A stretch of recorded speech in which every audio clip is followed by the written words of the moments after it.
পারভেজ পাঠান বাবু লিখেছেন, আমার মেয়ের নাম উম্মে হাবিবা রেখেছি। অনেকে বলে এই নামের অর্থ ভালো না, এখন আমি কি করবো? উম্মে হাবিবা মানে হাবিবার মা।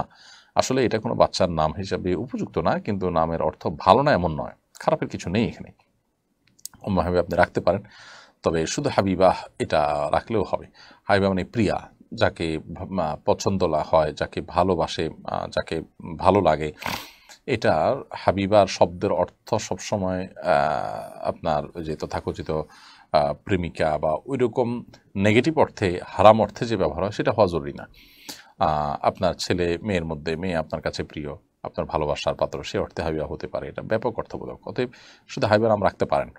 আর উম্মে হাবিবা রাখলে হাবিবার মা অর্থ হবে, সেটা আসলে খাটে না, কারণ বাচ্চা মানুষ তার তো বাচ্চাই হয় না, সে হাবিবার মা করতে হতে যাবে। এই অর্থে আপনি শুধু হাবিবা রাখতে পারেন, বা অন্য কোনো নামও রাখতে পারেন। বাকি এটাকে মানে খারাপ নাম, নামার অর্থ ভালো না এমনটি মনে করার কোনো কারণ নেই। প্রিয় দর্শক, দেখতে দেখতে আমরা অনুষ্ঠানে